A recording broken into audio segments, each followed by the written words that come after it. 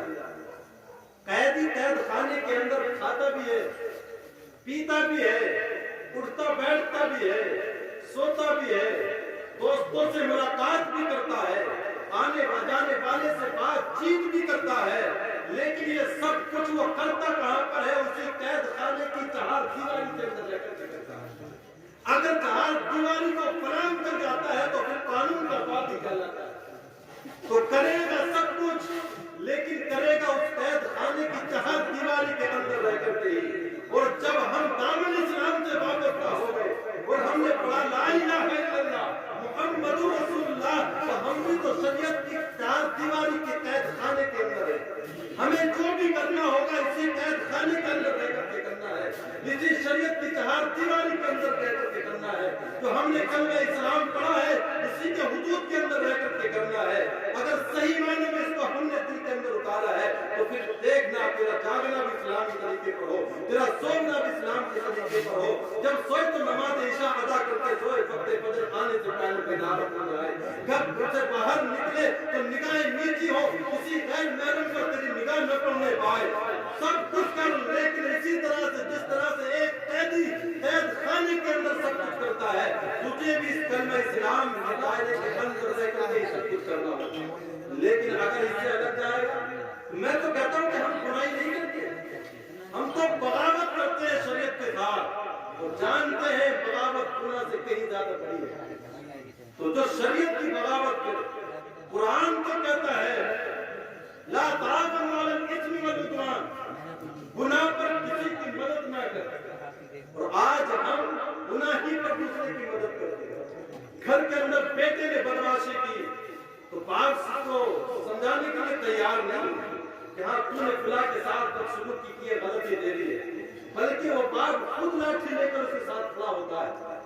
خاندان میں کوئی غلطی کر لے تو یہ اسی خاندان کے ساتھ ہوتا ہے، اگرچہ وہ ناحق ہے تو کہتا ہے پھر خاندان کی بات ہے، یہ ریت تو مجھے نبھانی پڑے گی۔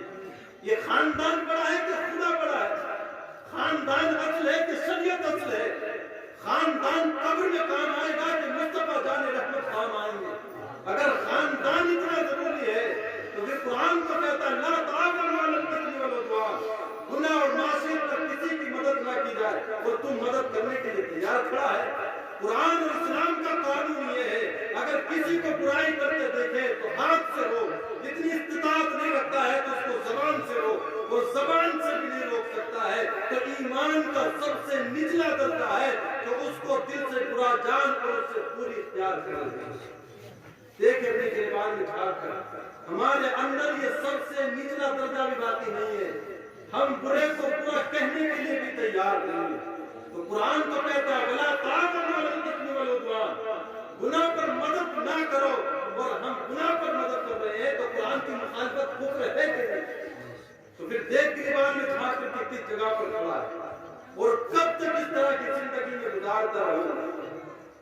آج ہم پلڑ ڈال لیں، مسلمان پھٹ گیا، مر گیا، تمام ظلم و شدت تشدد کا یہی شکار ہے۔ دنیا کی کتنی قومیں ہیں، سبھی پیچھے پڑی ہوئی ہیں، اور یہ اس کو جو ہے بالکل منیا میٹ کر کے رکھتے ہیں۔ عجیب حالت ہے، مسلمان ہو پھر سے کوئی مٹا دے، ایسا تو ہو ہی نہیں سکتا ہے۔ وہ اقبال نے کہا نا، شور ہے ہو گئے دنیا سے مسلمان، شور ہے ہو گئے دنیا سے مسلمان۔ میں کہتا ہوں تھے بھی نہیں مسلم موجود، صورت میں تم نصارہ، تمدن میں تم حضور۔ یہ مسلمان ہے جسے دیکھ کے شرمائے، نہ تمہاری شکل و صورت مسلمانوں جیسی ہے۔ مسلمان ہے کہاں جو دنیا سے مٹ جائے، ورنہ اگر صحیح معنوں میں مسلمان ہو تو کتنا ہی اپنے وقت اگر فرعون بھی ہے تو بال بے کا نہیں کر سکتا ہے۔